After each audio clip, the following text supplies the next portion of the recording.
Let's get started. I'd like to welcome you all to our neighborhood commission meeting. Let's see, we do have a new representative, but she is ill and won't be able to be here tonight. So we'll welcome her for the next meeting. She represents District 9. So I guess we can go on to the.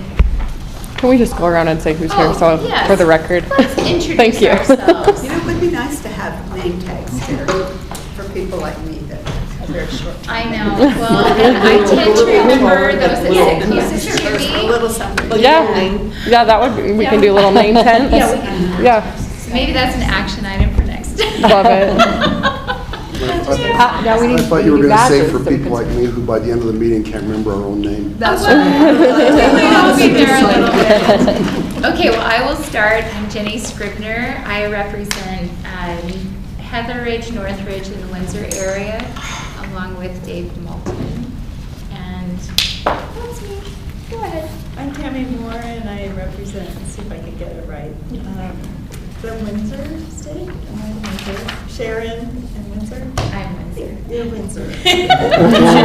My kids went to Windsor, so That's it's always confused what I am. Orem North I and am Sharon. Orem North and Sharon Park. Thank you. I'm Linda Parkinson, and I represent Stonewood and Lake Ridge. Debbie Lamb, Orem, Sharon, and Hillcrest. Margaret Black, Canyon View, Orchard, and Cascade. I'm Karen McCandless and represent Timpview in Aspen. And I'm Kim Anderson. I represent Aspen. I'm Timpview, he's Aspen. Yeah. Together. Park City Strand, Lakeview, and Cherry Hill. I'm Truman Van Cott. I represent Sunset Heights with Shinsia Noble. Amy Green, I represent Geneva Heights. Or probably something else. What was your last name? Green. Janica Jones with Orem City. Heather Cox with Orem City. Reed Farnsworth, Orem North, and Sharon Park. David Moulton, Heather Ridge, Northridge, and Great, thank you. So we can move on to, let's see, number 2 on the agenda. And I will turn the time over to Pete Wolfley, who is here from the city he's the city communications manager.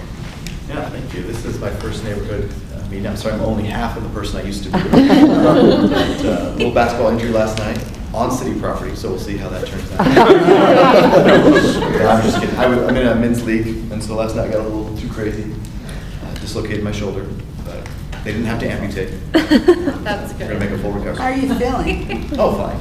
Are you? Yeah, this has happened before. How's the other 8-year-old?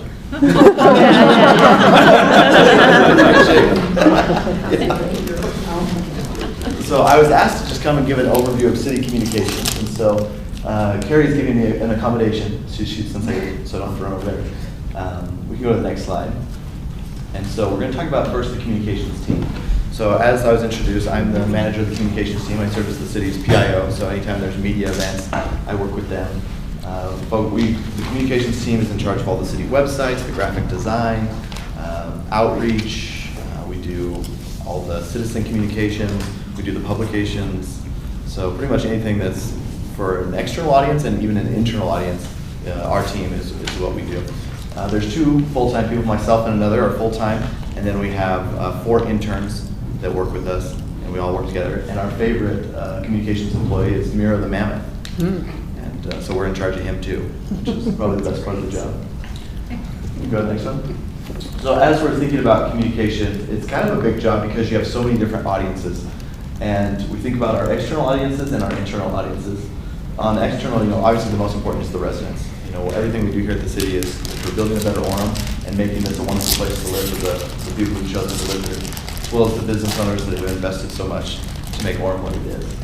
And then we kind of break it down from there, and we have different approaches and different strategies for each of these different audiences, because communicating with someone who's maybe over at our senior center would be different from like a teenager that's over in our library.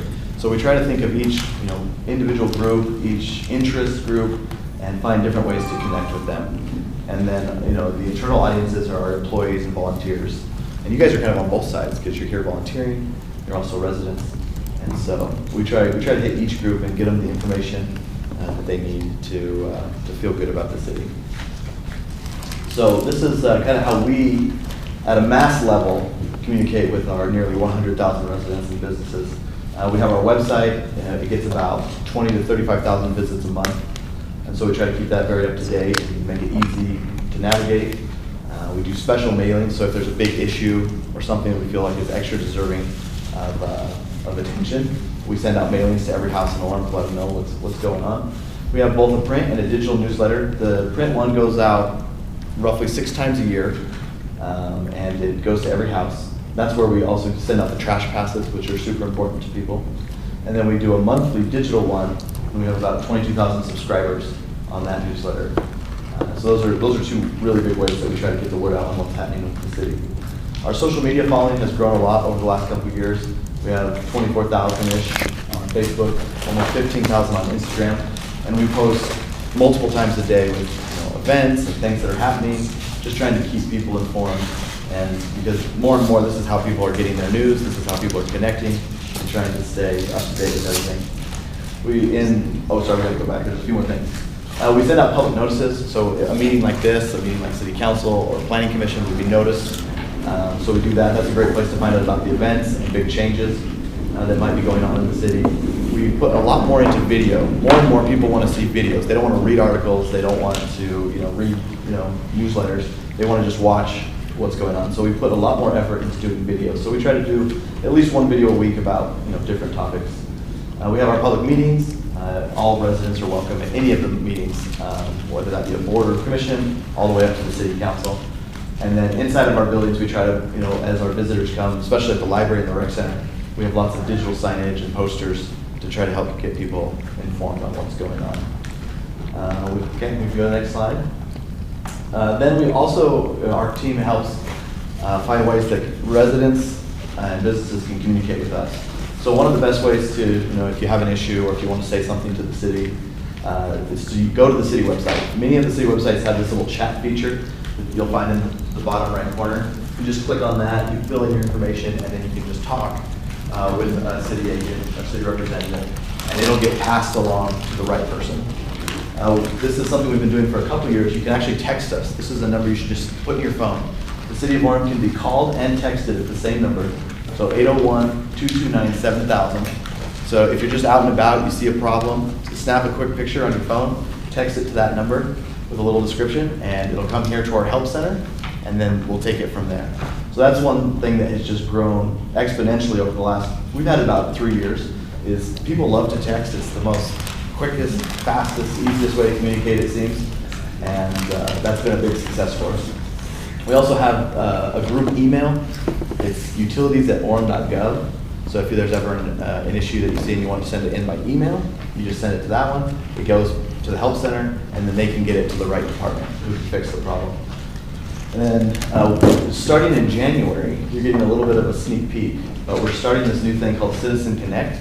And basically it's a little bit of a self-service online tool where if you have an issue, you go onto the website, you click your issue, you give us a little information, and then it automatically is routed to the employee that can fix the problem. And then, of course, we always encourage people to come to our meetings and our events. It's a great way to get a hold of the elected officials or staff to help you get your problems resolved. One of the things that we're currently in the process of doing is what we call a communication audit. And this is where we look at everything that we do from this communication standpoint to decide, is it working? Like, are we, the money that we're putting into it, the time that we're putting into it, are we being effective? Like, are we reaching our target audiences? And so we're going through that right now and trying to figure out, how can we do things better? Because we always want to be making sure that we're giving people not only the information they want, but the information that they need to feel informed about the city. One of the things we're currently doing that's out is this citywide communications survey. So maybe some of you saw it. We hired a third-party independent company to go out and get survey data from the residents to find out, what kind of things are they interested in? What kind of information would they like to see from the city? How informed do they want to be? Maybe some people just don't care. They're like, we trust that you're doing okay. We'll let you know if we have a problem. So it's been about 10 years since we've gone through and done a huge citywide communication survey. So we felt like it was time, with all the changes in communication technology, it was time to go and do that. So we'll hopefully have those results in the next couple weeks, and it'll be interesting to see how it compares to 10 years ago. This is just a quick little snapshot of what the survey looks like. It sounds like, did you say you've seen it? I've seen it. I Okay, did. thank you, awesome. If any of you would like to take it, I can send a link to Jenica to pass out. It takes about 5 to 10 minutes, and it's all strictly based on communication stuff, so if you'd like that, we can do that.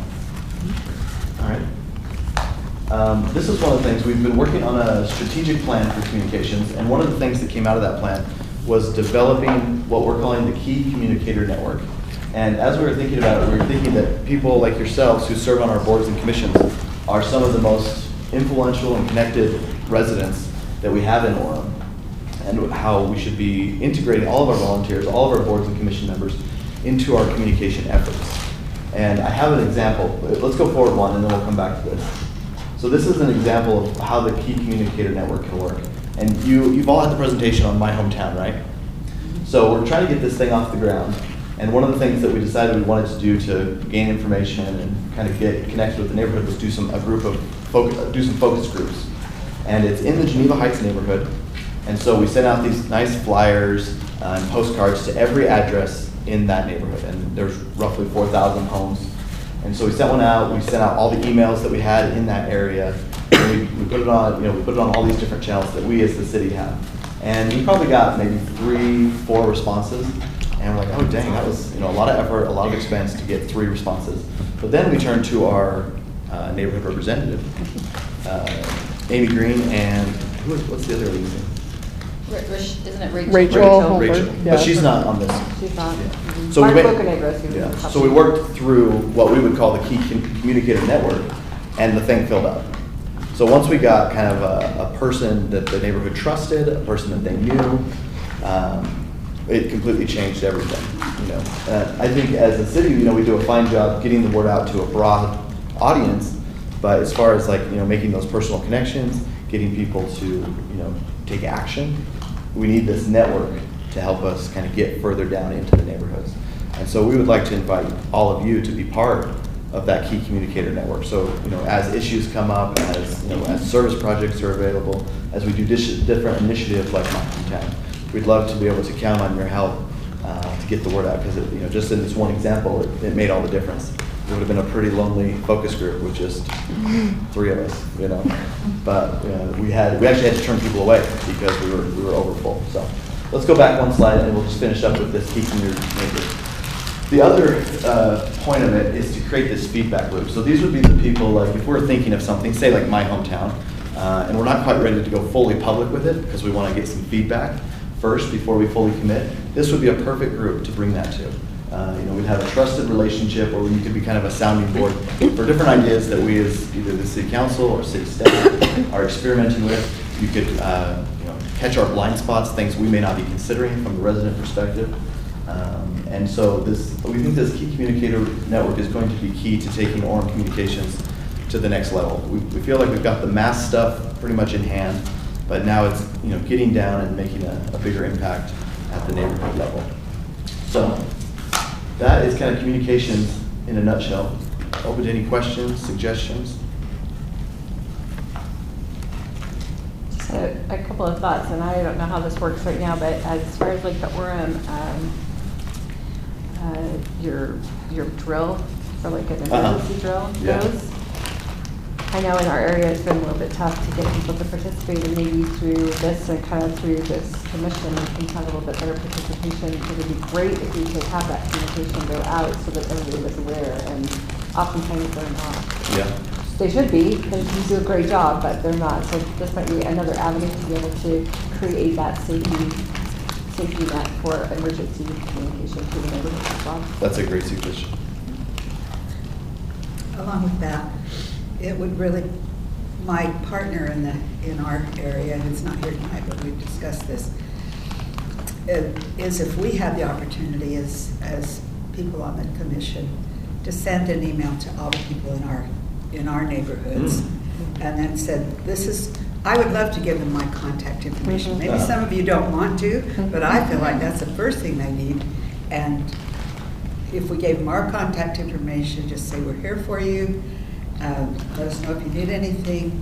And here's some things that are going on in the city. Because that would be, for me, I know a lot of people in one area, but I don't know everybody. Mhm. And so that would be a way that we could communicate with more people. I like that. Yeah. Just a place that they're used to getting information from makes it so much easier when Mhm. there's an emergency or Uh-huh. anything, just if that's what they're accustomed to looking at. Yeah. What would make your job easier, or what would you do? What, you wish you could wave your magic wand? Oh, yeah. I mean, this example. Besides fix your shoulder. Yeah, that'd be the first wish. But on my second wish, it would be to get it, to have the help to push it out into the neighborhoods a little bit more. This example, I think, is kind of evident of the power of that. Because I think, we post every single day, and if you don't have like a connection with the city, maybe you're kind of scrolling past it. But when it comes from a friend, a neighbor, a ward member, then maybe people pay a little bit more attention because they have that immediate personal connection. So, if there's things you like that we're doing, or things, if we could call on your help to get people out to our events or to our meetings, that would help a ton. So when you worked with when it worked, what was the method that it worked with, like to get the word out with the Geneva group? So we provided essentially the text and the pictures. We tried to set them up for success, so all they really had to do was just use their influence and their connections to share what we had already made. So we tried to make it very easy for the person that was helping us, so that you didn't have to draft your own thing or come up with everything or know all the information. So they just shared text? They just shared it, yeah, Okay. and that was key. Yeah.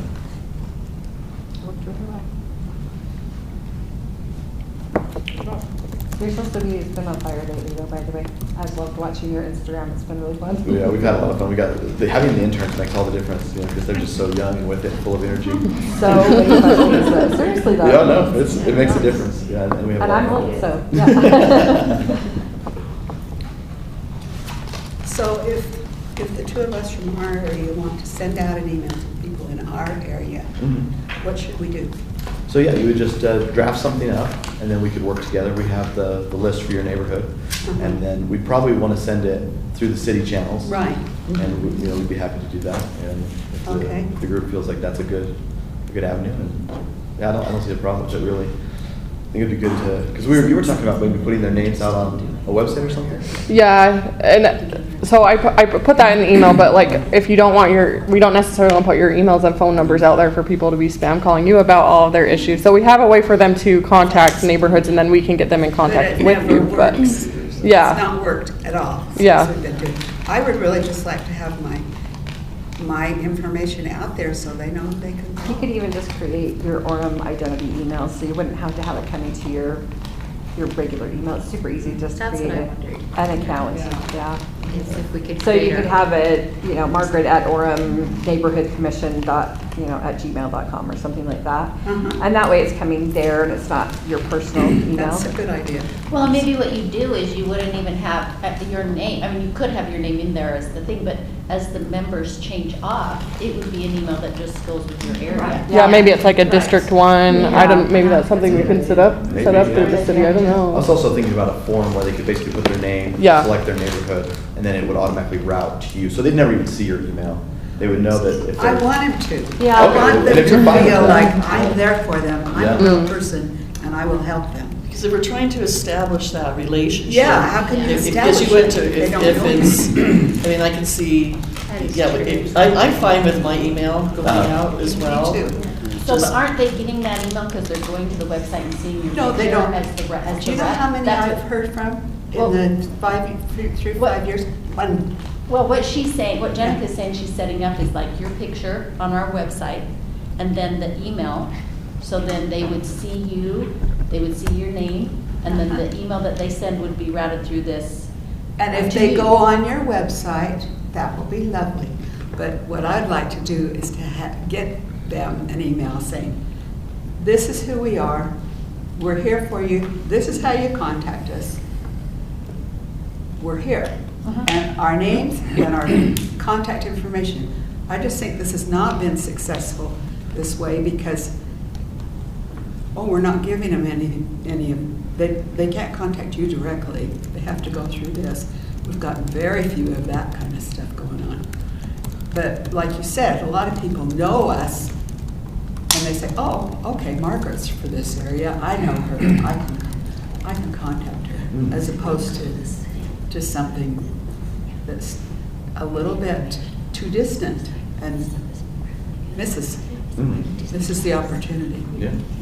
I suppose the city has their own email administrator, is that right? Yeah. It wouldn't be hard to set up the email accounts with District 1, District 2 at orem.gov and have an alias that's Reed Farnsworth at orem.gov. It's an alias for that account.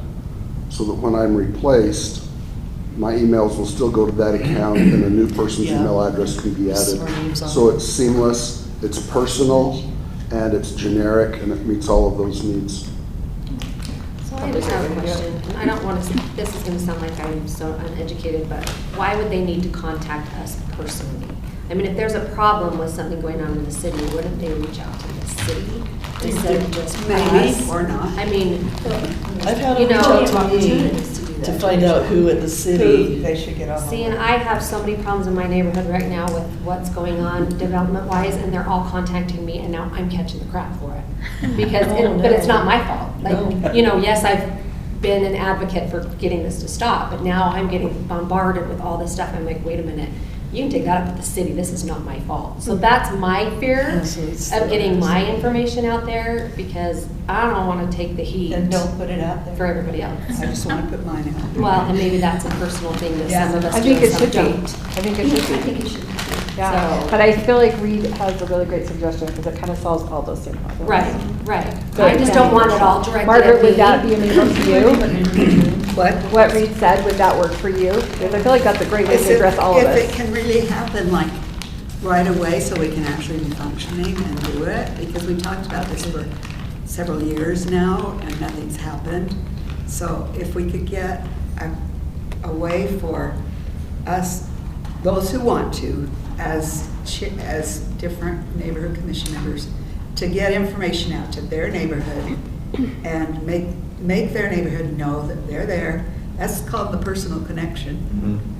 And on the page where it has our names, pictures, contact information, it would be good, that was a very good question about what are people going to contact us about, because they may not know. If somebody contacts me about their street light being out and I'm on a cruise for a week, they're not going to hear from me until I get back. But it would be nice if they knew that don't contact us about utility matters or the police matters or fire or things like that. But if you've got ideas for how to improve our community, let me know. So they know what we're It's on the for. website, it's all that information. I was on it today, and I spent the whole afternoon. It has all, the communication is great, it has all that information, who you contact. This is how you contact them. If you have a complaint, this is how you do it. It's all there. It's just to get people onto that site, giving your name out, because I'm not sure you just need to get people onto the site. The information's there. It's great. It's great information. You've done a great job. It's there. It's all there. Just get people on that site. It's just another avenue. I think that's what Margaret's saying, is that personal connection is just another avenue to get, and that would be so simple to have links right on that page. Okay, if this is your problem, it just links right to the city, whatever their page is already. So that's a really simple setup. It's there. I think we have to consider the different ages in our demographic and what they're most comfortable. And for some, they may really need us to reach out to them with an email. Or I was even thinking each of our areas could come up with a Facebook page and do everything we can to get people to like that, which would make it easy for us to send out a survey if you're asking for our area. But yeah, it kind of just depends on how people are familiar with receiving information. And I think it's super important to preface to everybody, our role as the neighborhood commission is not to solve your problem, but we can help connect you to the people who might be able to help. And if you have some ideas for how to improve our area or some things with the city, we could talk. And because maybe it's a little intimidating for them to visit with the city council members, and maybe it's a little less intimidating for some of us to visit with the city council members. So it's got to be a multifaceted approach. We did create a Facebook page for our area. Rachel set one up, but the key there is getting people to join the page and actually follow and look at that page. And so. And know about it. And know about it. And that might even come from having to say to them, we're not going to post all the time, but I promise that if I do post something, it will be pertinent to you. And, so they're not quite so afraid to follow. Well, we're still just working with how to get the word out on the fact that there is a Facebook page, so. Well, that could go into one of our agenda items tonight that we're going to talk about in a little bit. Great. You've mentioned in the email a couple of events coming up that you'd like us to volunteer at.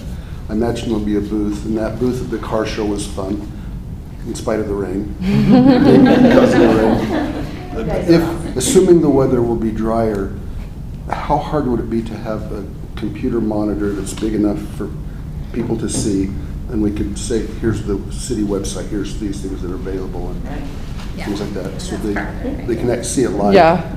So at the My Hometown, we're not going to have power where the booths are going to be at that grand opening. Yeah. And then at Orem Community, I don't think we will either for the Harvest Festival. We can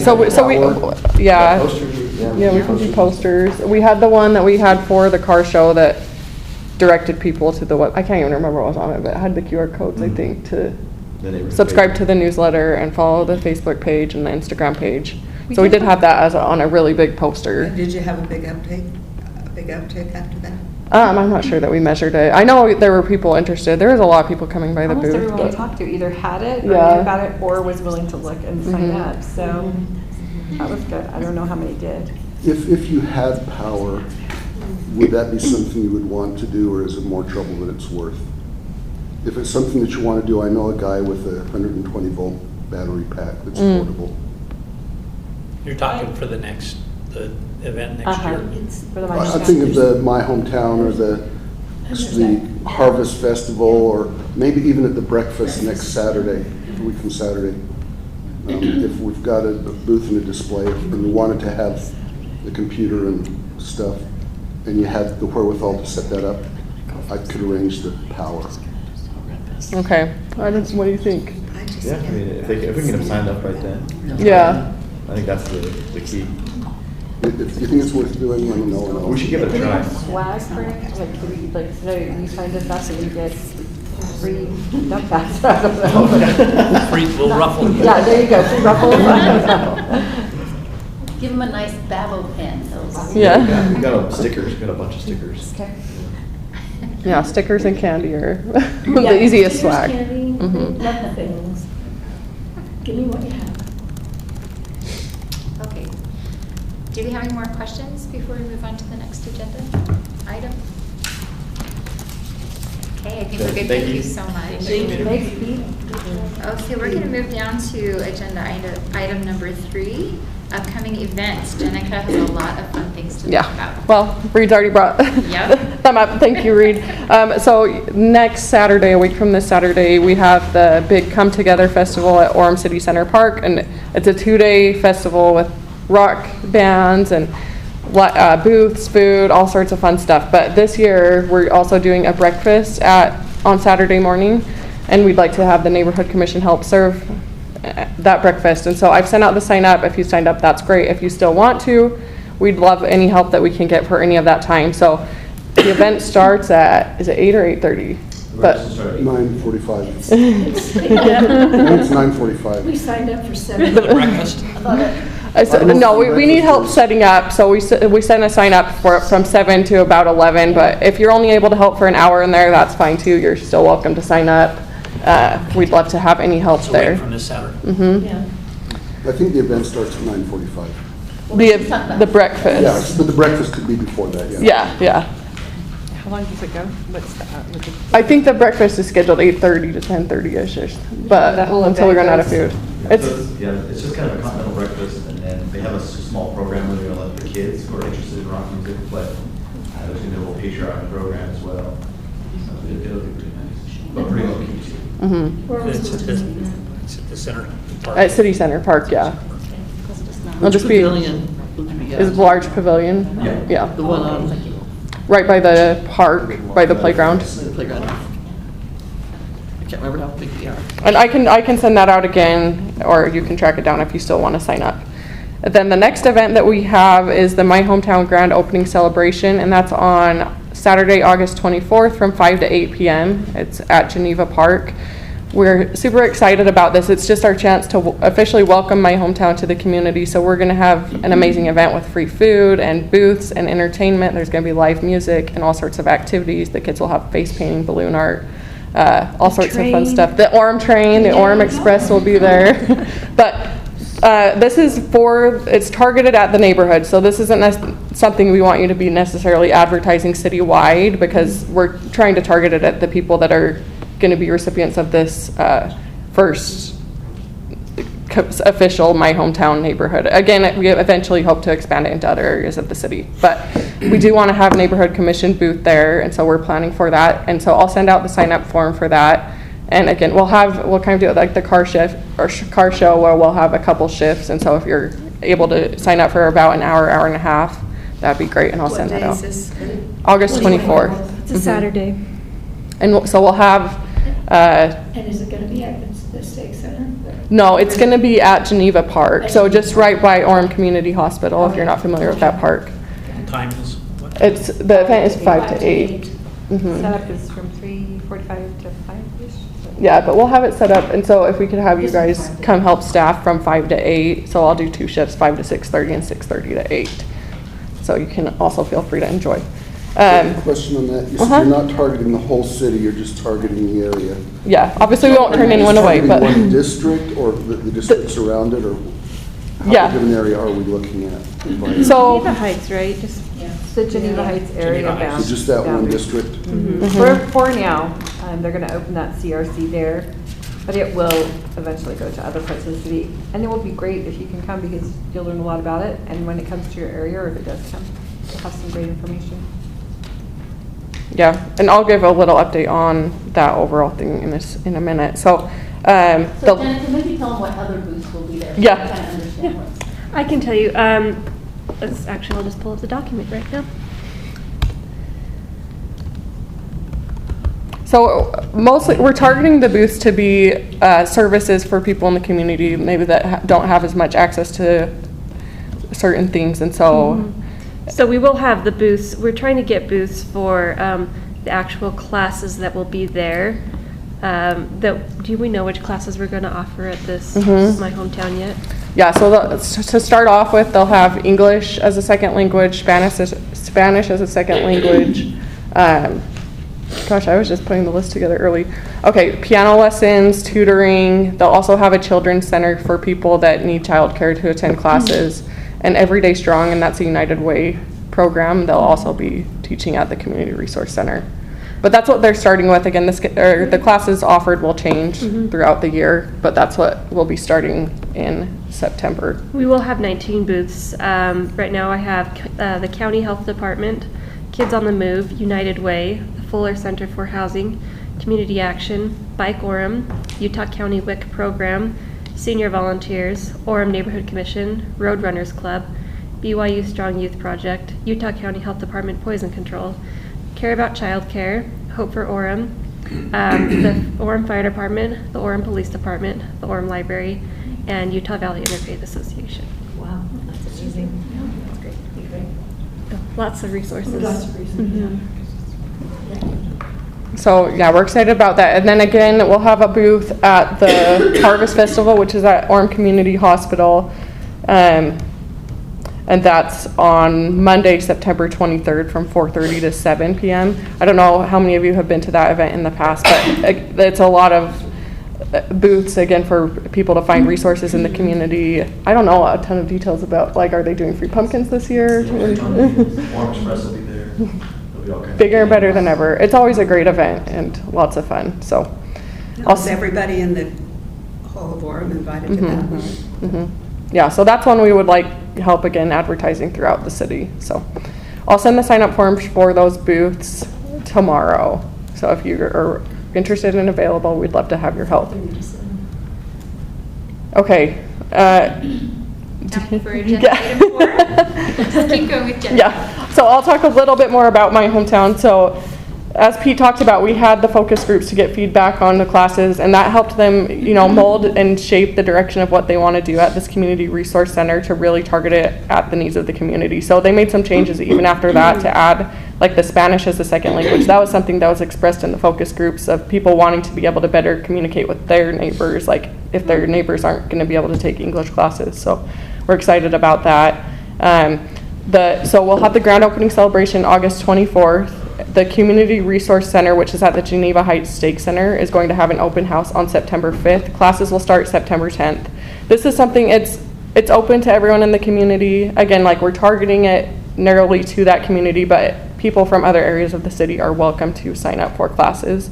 We have a website. We're still working with them to finalize the sign up forms for people who are interested in signing up for each of those classes, but that will be something that we'll have at the grand opening celebration for people interested to sign up for classes.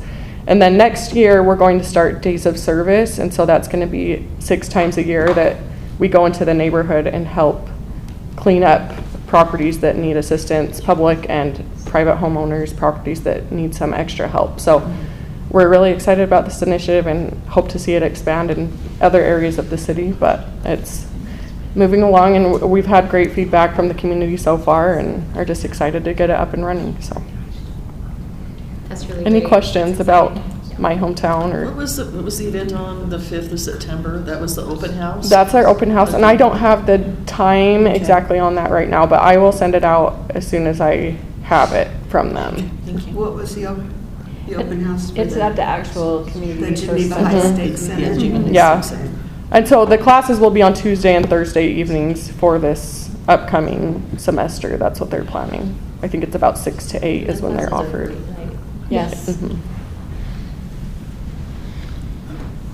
Did you want to say anything about the food drive on the 31st? Oh, yeah, another upcoming event we have, and I can send a flyer. So upcoming is the 9/11 National Day of Service, and so the city, we've teamed up with Vineyard and some other local organizations to kind of join forces on some projects that we're concentrating on for the city. But on the 31st, leading up to that, we're also having a food and eyeglass drive, and that's from 9 a.m. to noon. We'll have a couple locations in Orem, so at the Senior Center and at Center Point Church. And then Vineyard City Hall will also have a drop location for food and eyeglass donation. So it's glasses of any type. It's prescription, it's sunglasses, readers, whatever it is. And they'll go to Charity Vision and then Community Action for the food bank, and that will be great. You don't need any food there, do you? Oh, no. No, you're covered Our now. house is stuffed. No, this is going to be much Especially needed. green beans, I think. Yeah, no green beans. Yeah, that's what, you're overflowing in green beans. That's what we heard. We would have so many green beans because corn is really popular and beans and things, but green beans, there was, earlier in my career there, we had like 60,000 pounds of green beans. Wow. And so, They're just nasty. so we thought, you know what, let's get some cream of mushroom soup, let's get some onions and make like the world's largest green bean casserole. No, I think they've been moved. We appreciate Are you it. planning on doing a citywide newsletter that has all this stuff in it? Mhm. Yeah, so we'll have it in newsletter, social media. But I mean one that's mailed? There will be, I don't think it's, I don't know. you'll have a number of projects I- in your we can't add it in the neighborhood, mail. too, Yeah. that are supported by stakes and other organizations in your neighborhood. So be aware that between August 31st to Mhm. November 7th or so, that there's some really good community improvement activities going on Yeah. all around you. So- You can look on Just Serve if Yep. you want to see all the projects are available. Yeah, so we're focusing on advertising a few of them in Orem and Vineyard for the next Saturday, the 7th. So there's a few cleanups. So we'll have one at Mount Timpanogos Park and the Orem Cemetery. Utah Lake Shore and Vineyard, and Parkside Elementary in Orem. But there's a plethora of opportunities, so feel free to please advertise, and I can send you the flyers and things for that to advertise throughout your neighborhoods to get people to sign up. We just want them to sign up to serve. It doesn't have to necessarily be on these specific projects, but. There's also the dumpsters are going to be available for the fall cleanup. The following week, Yeah, or the so- following 2 weeks, yeah. So, and again, they'll be at Nelson's. Nielsen's Grove, Nelson's Grove. the first week, and then Palisade the second, I think is right. City Center. No, we won't have them at Just City those Center. two? Mhm. So Okay. how are they gonna find out about all this stuff? They have to go onto the website, correct? No, we'll have a social media website, and then we're also using the communication councils and the stakes to distribute flyers and door Yeah, door hangers to hangers for advertise the all of the drive. projects. Thank you. Door hangers, yeah. We're trying All the to, projects. we know the need is great, and it gets even tougher, so we're doing door hangers again. Who's doing the door hangers? Probably the same ones that did the ones back in March. Would that be the church? Relief Society presidents, and if you want it done, you go. I know you're trying to avoid the words, but yeah. We hate to admit it, but that's how it gets done well. That's, okay, because I'm a Relief Site president, and now everything's come, okay. 'Cause aren't they supposed to be scouts? I don't gender, categories, go do that, yeah. Okay, that's all I have for upcoming events.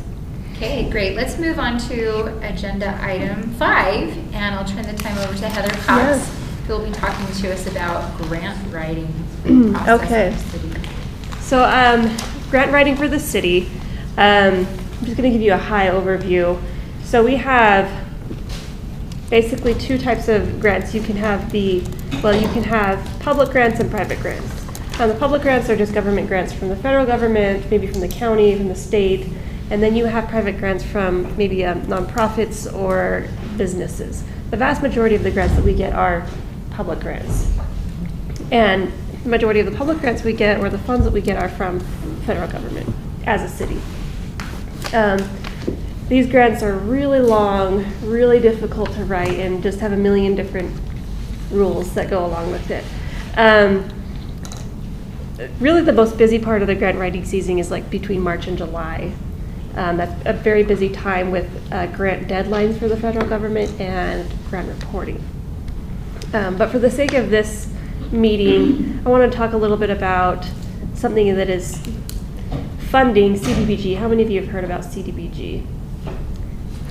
Yeah, a few of you? Okay, it's community development block grants.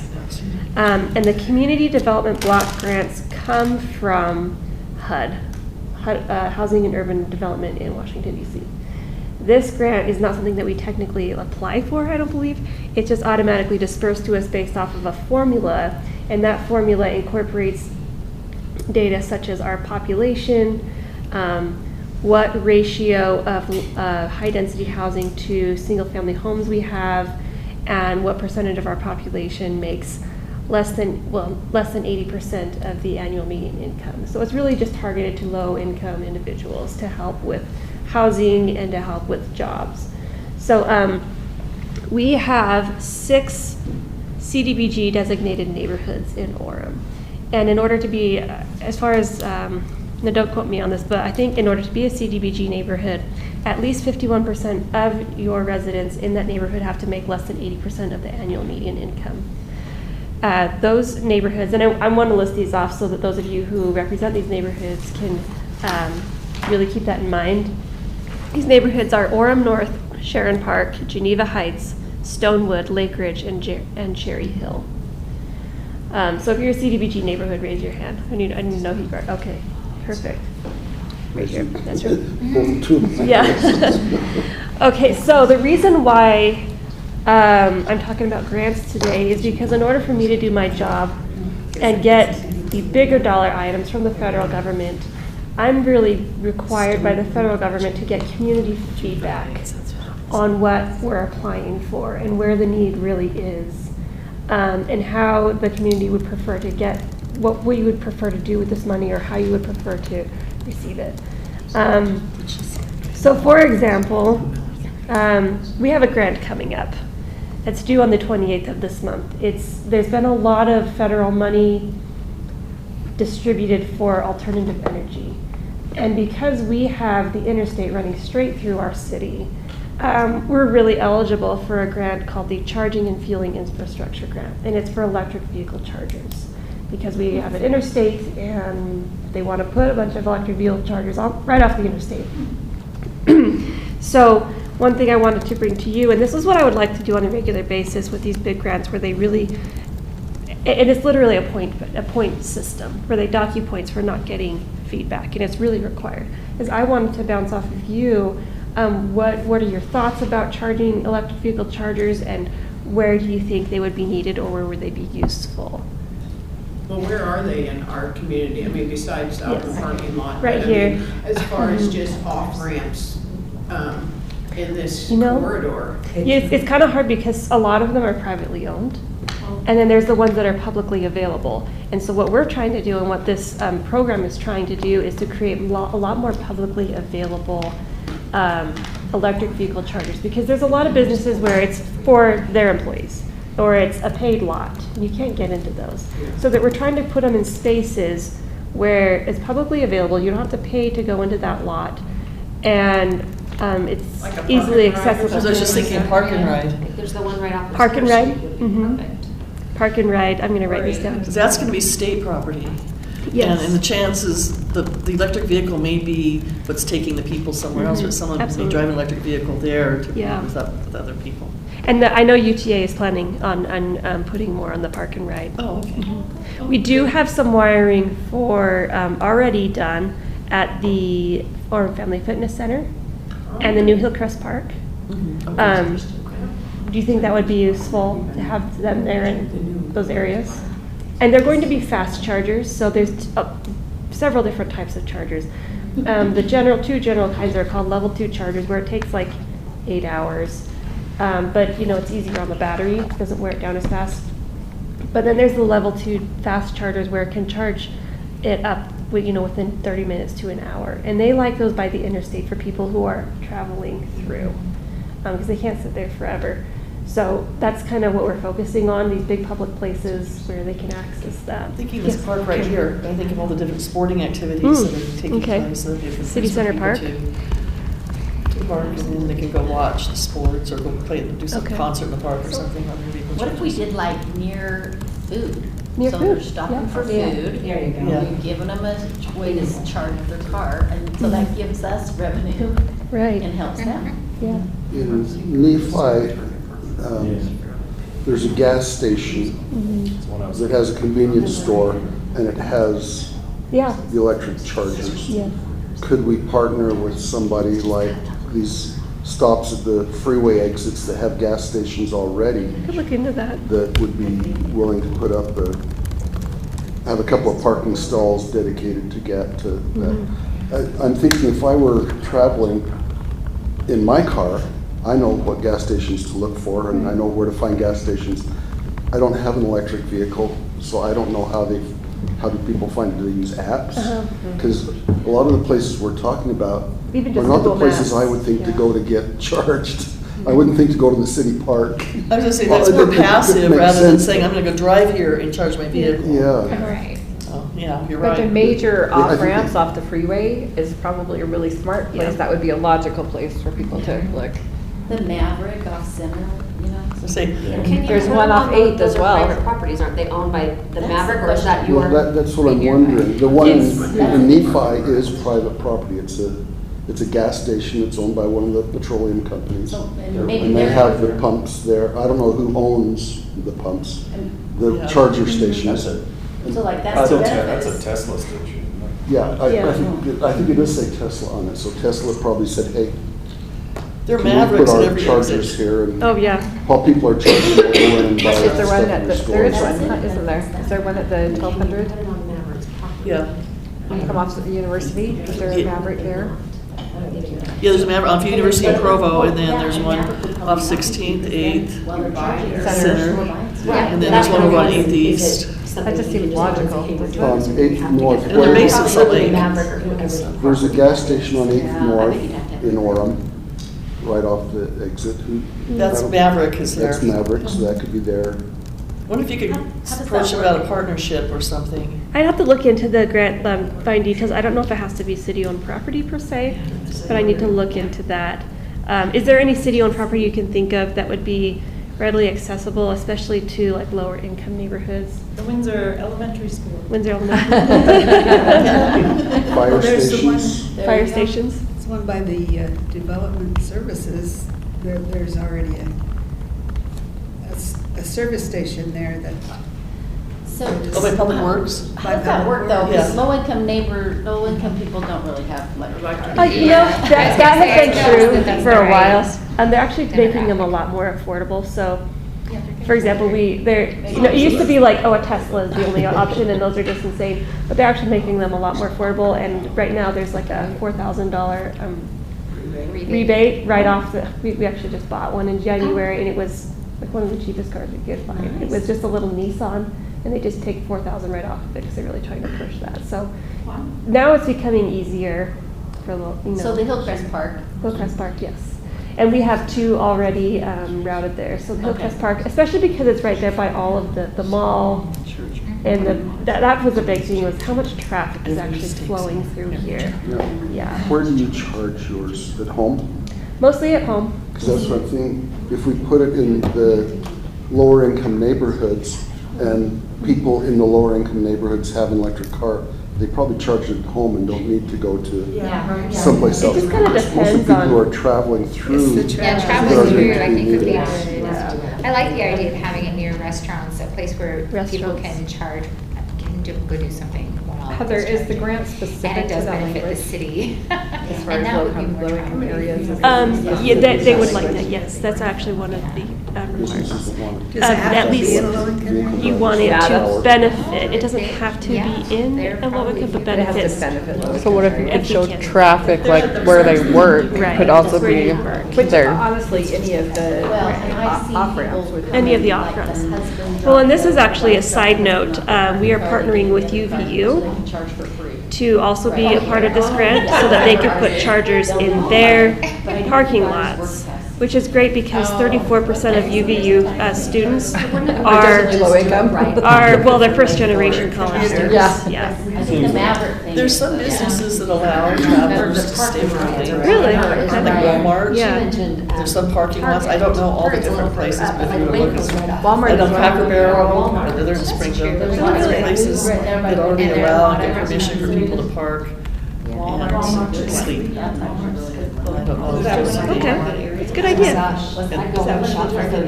I'm also thinking anywhere off of 8th North, Okay, because anything- that's coming from the state route, you know? Okay. You could even argue that's somehow connecting them to the Right. outdoors. Well, the truth is, the closer you get them to Yeah, the freeway, the more exactly. income it tends to. Hey, tell me the areas again.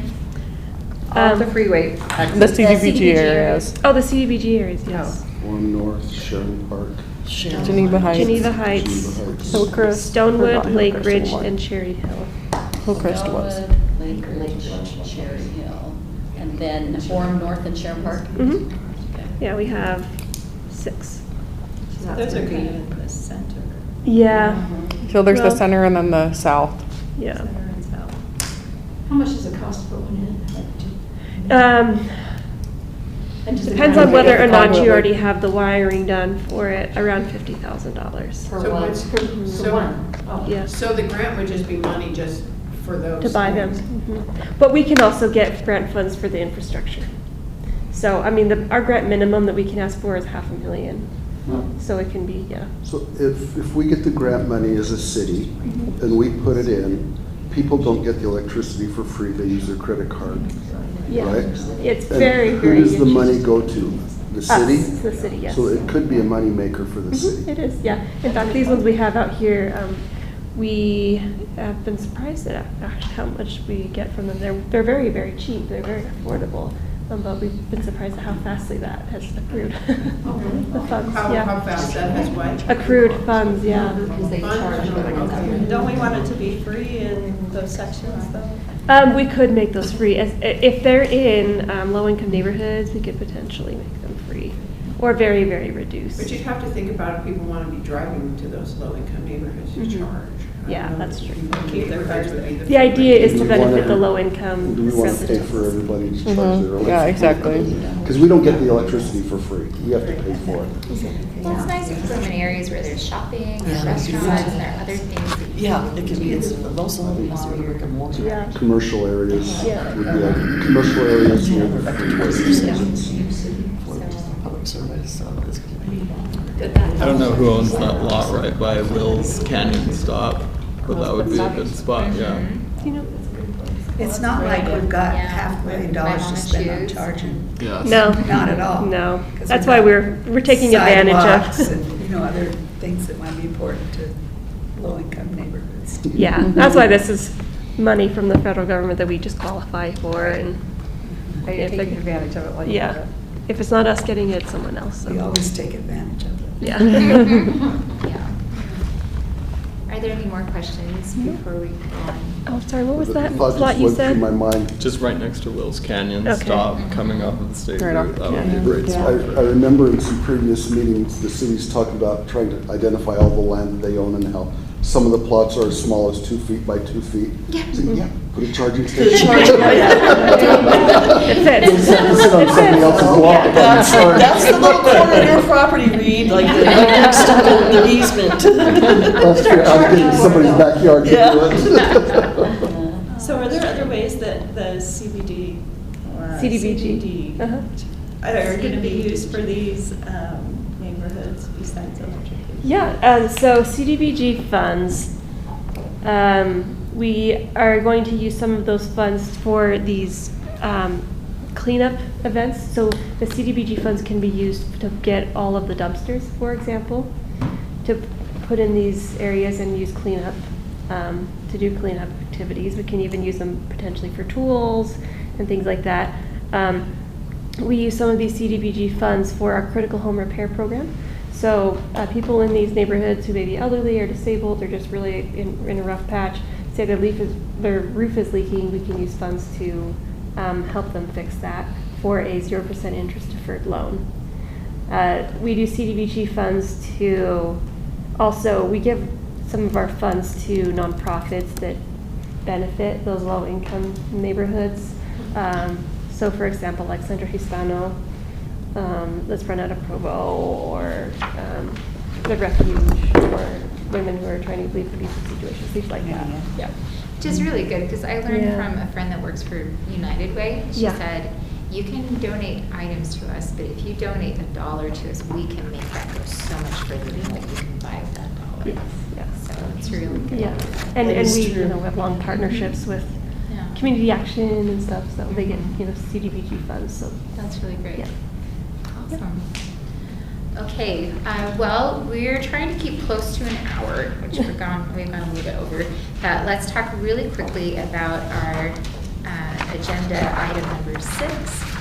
We've talked a little bit already about ways that we want to reach out to our areas tonight, and that is at our last meeting we talked about having some kind of events in the park or some things that we wanted to do to really have a way for each of us to get to know our areas and for them to meet us in what would be kind of an event that would be, if I say the word formal, I don't mean dressing up, but it would be, under the city guidelines. And anyway, so we have a few minutes, not really, but we'll take a few minutes and talk about other ideas.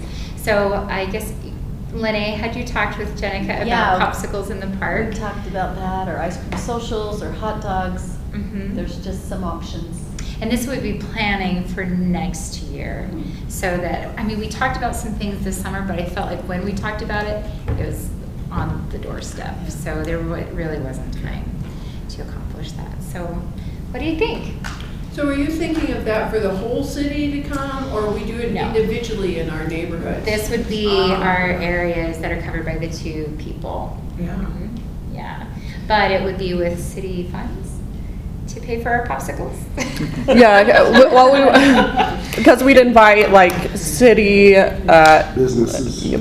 well, potentially, yeah, and we could potentially get sponsorships, but doing like mayor and council, inviting them and city staff to share updates about projects, but also having you there so you can get to know them and hear from their questions.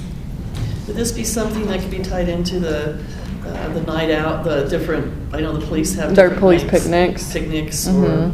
So we need to kind of talk about that, because, to see if they want us to do that. Yeah, they may not. Yeah, we don't want to They may necessarily wanna take do it their own over, thing, yeah. and we may want to do our own thing. Yeah. I'm just thinking for the neighborhood, if it's the same neighborhood, Mhm. of course, they may like to say, okay, I'll go to both, that's great, but I don't know if there would be That's any true. confusion or. Yeah, well, every year for the police picnics, they only do like 4 or 5, so, and maybe we'd have to coordinate with them to figure out where they're doing it and not necessarily do it in the same areas that same year, so you're not I necessarily think they stealing have from pretty each other. well set what they do. Yeah, they do. Are they And- citywide when they do those? Well, I mean, they post it, and Yes, they say like, yeah, we're having a police picnic in I've been Westmore to some Park, of them, but. to 3 of them this year, and yeah, there are some where it's the same people coming to Mhm. get the hot dogs. Yeah. And they totally admit to that, Yeah. but, yeah, Okay. it's open to anybody, but they really try to get that neighborhood out. Mhm. So if your goal, let's go back to what is the goal here? What is the goal? It's connection and, Okay. To unite the community. yeah. And so if you had popsicles or ice cream in the park and invited your neighborhood areas and then had an opportunity for them to ask questions of the city council member, that sort of thing, Like is a- that what you're talking about? Like a town hall, but in a park. And maybe have some staff there, like, Mhm. wherever they're building the water tank, when we go to that neighborhood, have a staff member there to explain. Uh-huh. We need the answers.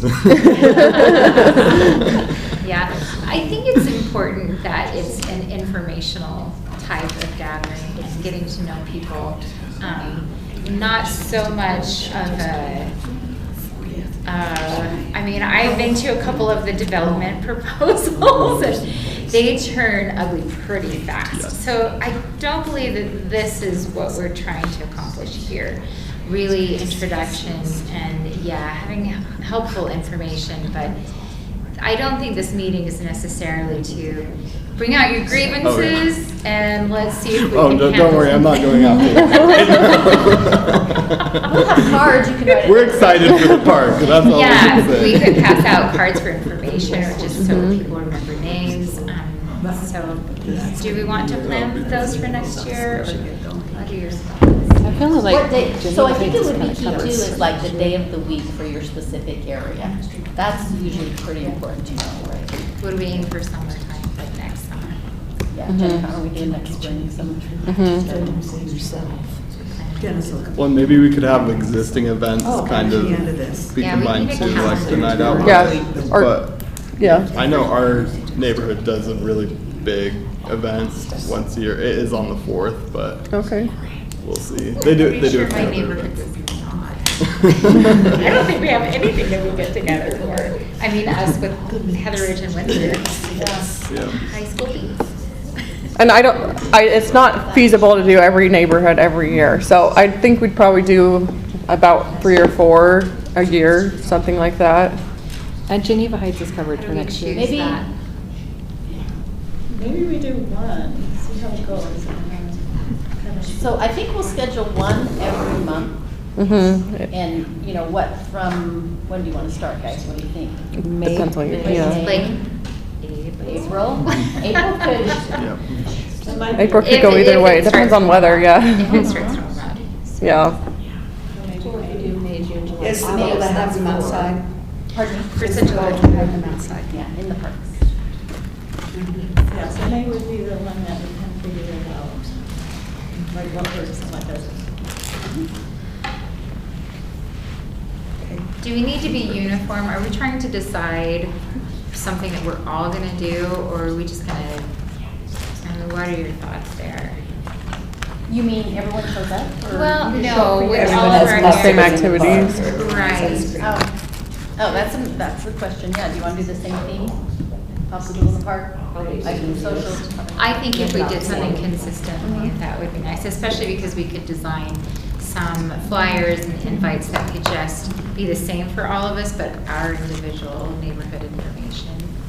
And then some neighborhoods don't feel cheated that they got ice cream the other day. Right. I mean, there's that Let's just do ice What's cream. going on in your neighborhood over there? That's true. I don't think that we necessarily need to do an experiment on one area. I think we can all do this. Yeah. And I don't even know, like in our area, I don't think it would be, I'm thinking of the high school things we've had that generally do cover bigger than our area. And you just put out the information and people who want to come.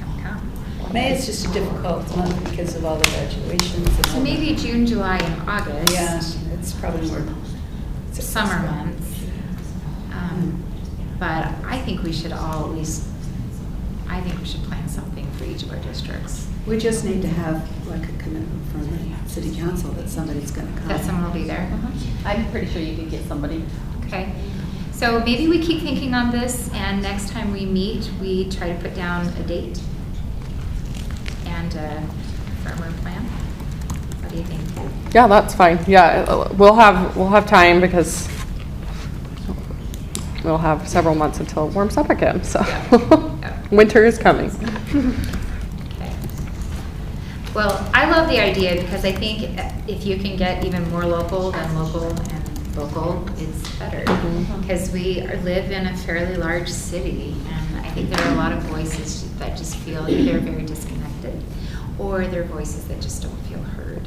So yeah, I think it's a really good thing for us to develop relationships with our communities. So, anyway, and the city council, they have to cover the whole city. We don't. I only have to care about my area. I don't have to care so much about your area. I'm totally Mine needs the most attention. Yeah, I'm really kidding, especially because I think we are learning a lot from each other's areas, right? Because what you are going through right now, I could easily be going through in the future.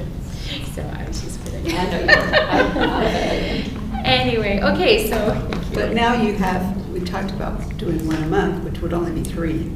Maybe give your feedback to Jenica, and if you're like, you know what, I think we could get a May in my area, or, you know, I think I could get the people out. If Yeah. we do it the first week of May, Yeah. before things get too crazy, Well, don't you or. guys, we have like a state neighborhood cleanup Yeah, in that's May. That would be a great time to do it because you've already got all of your wards are out doing their thing. Yeah, or like Truman said, they have an activity that Right. we could piggyback on. Well, we do tri-state dances all the time. And not that I'm saying piggyback on a dance, but I just don't think it'd be very hard for me to reach out to some state presidents and ask them to help disseminate the word and get people to come. Because we're usually combined with these 2 areas. So, you know, think about email lists, think about Facebook pages, think about ways that you can reach out and really spread the word. Because that's what's going to make the success of this or not. Or, you know, and I'm just, I don't know, tell me if I'm totally wrong here, but just hit me. You know, we could do 3 in June, That's what I think. right? I think it This neighborhood, almost this should be neighborhood, once this a neighborhood, you know what I week. mean? It would Yeah. be You want to kinda do crazy everybody for her. this next summer, yeah. Yeah. Just It get your doesn't have to be weekends the on. same Doesn't have to staff be the same members or people the there. same city council members at each one. Yeah, because, So- yeah, the so staff spread will it probably out. change depending on what are the needs and the projects in that area, Mhm. so. Yeah. Yeah, I'd say maybe every other week would be more feasible, but Yeah. still, you could So it's get still quite a like few 2. in even 3 months, How yeah. many do we have that we need to do? So, There are 9. we have 9 neighborhood districts, Okay, so we need to do 9, 3 a month. yeah. I think we could do 3 a month. Well, like I said, because especially, we're really just talking about, you're going to have a time period, I'm going to have a time period. We'll just make sure that the city council doesn't feel like they're the same person hitting all of them unless you want to. Well, there are some council members that will go to all of them. Uh-huh. There are some that you're gonna have to pull teeth to get to go to any. Yeah. Yeah. Then we just won't invite those ones. Just invite you. We'll do it in your area first. We will expect Lene at all. We'll just have special prizes for those guys, and when they don't show up, we'll say too bad. That's right, absolutely. So maybe email Jenica what week you want, you know, and then is that a way, what works for your neighborhood based on what happens in your neighborhood? Yeah, because And see if we can start a coordination, not that you'll get that week, but maybe, Mhm. I don't know, is that how, the best way to start? Yeah, we January? can, that's fine. Figure out a calendar. yeah, I figure if you have the dates far enough in advance, you can make almost anything work. And maybe if you have a specific location that would be best, because they're obviously all in multiple, or there's multiple neighborhoods in each district. So if you want to do it at the most central, or if there's the park that you think most people would come to, or you want to get more people. So Yeah. easy for it. Yeah, Mhm. we have Northridge Park. Mhm. That's easy. And Windsor Park's very nice too. It's very pretty. Nicer. Yeah. Okay, well, keep thinking about this. The other thing that you need to do before our next meeting is review the neighborhood plan for your area. There was a link to that in the email that Jenica sent. And I just started looking through mine today, and it's pretty outdated. So Yeah, some are 10 years old, some are only 5, but. it was back when house prices were listed at $239,000 in my area. That was a long time ago. A long time ago. Can I just say something real quick about that? So that was, I don't know, Windsor, 7-8 years ago. I think I sat I was in the group. They had someone from the high school, someone from the church, some different churches, that were in these areas, neighborhood people, and we got together and we talked about what's unique about our neighborhood, what do we want in our neighborhood, because every neighborhood has different challenges and positives, right?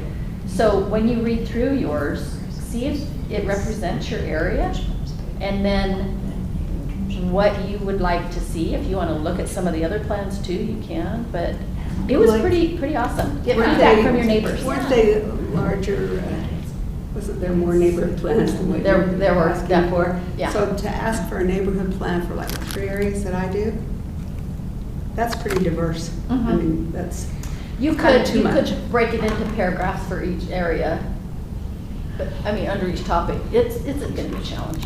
Yeah. So we're gonna write it. No, we're just reviewing it. I was like, I thought it Your was feedback. I thought it was interesting also in mine, it broke each of my areas into 2 parts as an A, B, C, D, E, F, and told me the ages, all this demographic information. So I mean, it is broken down so that you see Yeah. the individuals. You almost have to re-break into your 3 different areas to do this plan in order to make it worthwhile. And we I don't know, we need to talk about that to see if we want to still keep these areas for Like the they are. general plan. Because the demographic thing is huge. Might be too far. The differences. So review. This is just an opportunity for great feedback from y'all. And give that info to Jennifer?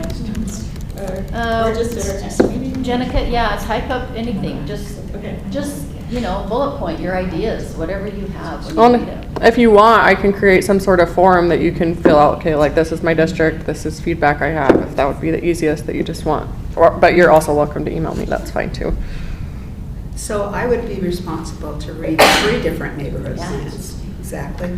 Well, No, because like my neighborhood plan is actually for Northridge, Heatherridge, and Windsor.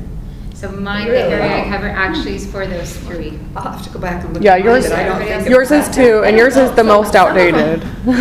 Yeah, it was the first one that was done, yeah. Okay. What is it? Okay. So it's What is it Canyon, covered? View, Orchard, and It Cascade. does cover all 3. Uh-huh. Okay. So we have 9 neighborhood plans that match the 9 districts that we have. Okay. And they're long. They are very long. So you can do it for your bedtime reading for the next few weeks. You'll sleep very well. So we just need to approve, let's see, do we need upcoming meeting assignments? No, that was the assignment to review it. Great, and then, so we just need to approve minutes from April 24th meeting. Somebody make a motion. I make a motion. A second. Oh, she beat me to it. Okay, minutes approved. All in favor? Oh, you gotta vote. Oh, all in favor? Aye. Thank you. Any opposed? Are there any opposed? Thank you all. Okay, well, then we will stand adjourned until our next meeting, which will be approximately when?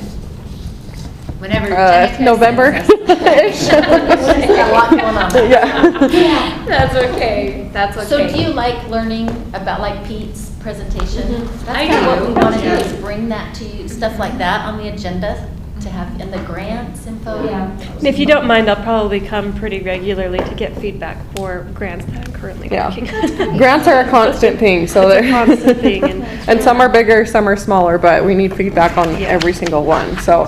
Do you need help Okay, writing? everybody turn and laugh. and say, Yes. Not Do conspicuous you do that? at all. Oh, yeah. Yeah, well, and the other thing I'll say with grants is like, sometimes we need letters of support, and so we'd ask Yes. for, we could potentially ask if it's affecting a specific neighborhood district, we might approach the chairs of that district to. Or ask the neighborhood help write commission them. in Yeah, general. or, yeah, mhm. Yeah. That's it. I think it's very helpful to get information. If you just give us a way, how do you